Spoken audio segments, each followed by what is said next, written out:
देश में corona virus के संक्रमित लोगों की संख्या 30,000 के पार पहुंच गई है।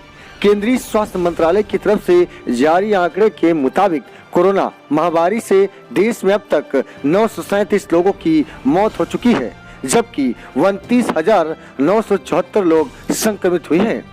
इसमें पिछले 24 घंटे में सामने आए मामले 1594 नए हैं और 51 मौतें भी शामिल हैं।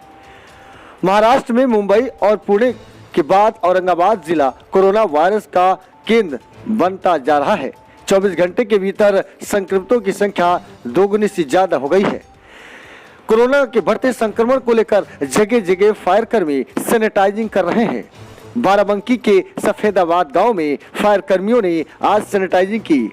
इसके अलावा फायर कर्मियों ने बाराबंकी के अलग अलग कार्यालयों में सैनिटाइजिंग की। पुलिस अधीक्षक बाराबंकी के द्वारा मुख्य अग्निशमन अधिकारी बाराबंकी को जनपद में कोरोना वायरस के संक्रमण के रोकथाम के लिए निर्देशित किया है और आज 28 अप्रैल 2020 को अग्निशमन केंद्र के बाराबंकी कर्मचारियों द्वारा जिला अधिकारी बाराबंकी आवास कार्यालय एवं पुलिस अधीक्षक बाराबंकी, एएसपी कार्यालय दक्षिणी और उत्तरी और क्षेत्राधिकारी अर्थात सीओ और तमाम ऐसे दफ्तरों में छिड़काव किया गया। पुलिस अधीक्षक के आदेश के बाद महिला थाना डायल 112 रूम, जिला नियंत्रण कक्ष, यातायात कार्यालय, शिकायत प्रकोष्ठ, कोरोना वायरस चल रहे कार्यालय कैंटीन में इस तरह की छिड़काव की जा रही है जिससे उसे रोका जा सके। Durgoswami, Vaishali express news, Barabanki. Corona virus के बढ़ते संक्रमण पर इस फायर कर्मियों में एक अलग सा उत्साह लोगों में बढ़ा रहे हैं।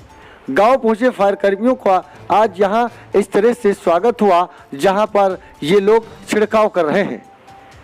बाराबंकी के सफेदाबाद गांव में Sanjay Kumar Singh, constable Narendra Pratap Singh, constable Sudhish Kumar, head constable Narendra Pratap Singh, constable Deshraj Yadav, home guard Om Prakash Yadav और देशराज यादव शामिल रहे। गुजरात में तेजी से बढ़े संक्रमण की चपेट में स्वास्थ्य कर्मी भी आ रहे हैं। मंगलवार को अहमदाबाद में एएसपी अस्पताल 3 डॉक्टर भी कोरोना से संक्रमित पाए गए। नगर निगम द्वारा संचालित 10 अस्पताल में कोरोना से संक्रमित 500 से ज्यादा मरीज भर्ती किए गए हैं। उत्तर प्रदेश में संक्रमितों की संख्या 2043 तक पहुंच गई है। 2000 से ज्यादा संक्रमित वाला देश का 7वां राज्य उत्तर प्रदेश बन गया है। मंगलवार को यहां 57 नए मामले सामने आए हैं। इसमें गौतम बुद्ध नगर में सामने आए 5 मामलों भी शामिल किए गए हैं। जिले में संक्रमितों की संख्या 134 हो गई है। राज्य में सबसे ज्यादा प्रभावित जिलों में गौतम बुद्ध नगर, आगरा और लखनऊ प्रमुख है। दक्षिण भारत के राज्यों में तमिलनाडु और आंध्र प्रदेश में संक्रमण की स्थिति गंभीर होती जा रही है। तमिलनाडु में और 121 नए मामले सामने आ गए हैं और संक्रमितों की संख्या 2000 पार कर चुकी है, यानी 2058 हो गई है। जबकि आंध्र प्रदेश में 82 नए मामले सामने आ चुके हैं और आंकड़ा 1259 पर पहुंच गया है। इन राज्यों के अलावा कर्नाटक, तेलंगाना और केरल के हालात काबू में हैं। कर्नाटक में 11 नए केस मिले हैं और अब तक सामने आए मरीजों की संख्या 523 हो गई है। इसमें 207 लोग ठीक भी हो चुके हैं। तेलंगाना में और 6 मरीज मिले हैं और संख्या 1009 हो गई है। केरल में 4 नए केस मिले हैं और संक्रमितों की संख्या 485 हो गई है।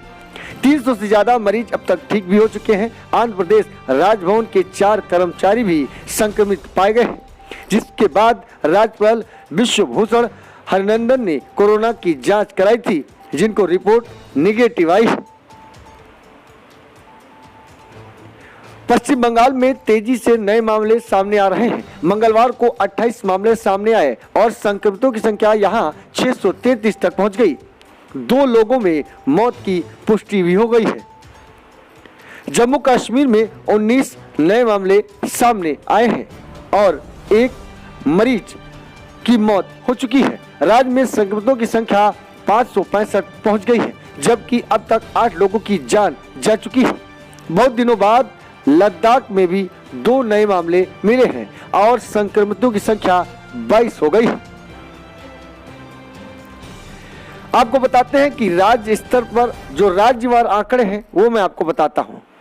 कोरोना वायरस के संक्रमित जो राज्य हैं वो इस प्रकार है। महाराष्ट्र में 8,590, गुजरात में 3,548, दिल्ली में 3,108, राजस्थान में 2,262, मध्य प्रदेश में 2,305, तमिलनाडु में 2,058, उत्तर प्रदेश में 2,043, आंध्र प्रदेश में 1,262 और तेलंगाना में 1,009, जबकि पश्चिम बंगाल 663 और जम्मू कश्मीर में 565। वहीं कर्नाटक की बात करें तो यहाँ 523 मामले और केरल में 485 हो गए हैं। वहीं पंजाब में 331, हरियाणा में 301 और बिहार में 345 हो गए हैं।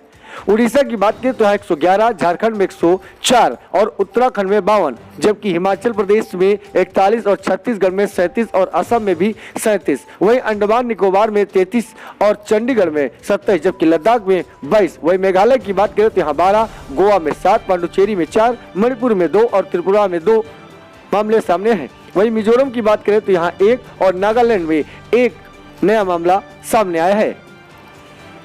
कोरोना वायरस के बढ़ते संक्रमण पर लगातार तैयारियां पहले से की जा चुकी थी और इसीलिए गांव में भी पहुंचकर फायर कर्मी अपने इस सैनिटाइजिंग की प्रक्रिया से ये साबित कर रहे हैं कि दरअसल आप लोग लॉकडाउन का पालन करें और घर में रहें, चूंकि संक्रमण किसी को भी हो सकता है और कभी भी किसी पर अटैक कर सकता है। ये अदृश्य दुश्मन किसी को अपना निशाना बना सकता है, इसलिए इनके जज्बे को सलाम करना चाहिए। ध्रुव गोस्वामी, वैशाली एक्सप्रेस न्यूज, बाराबंकी।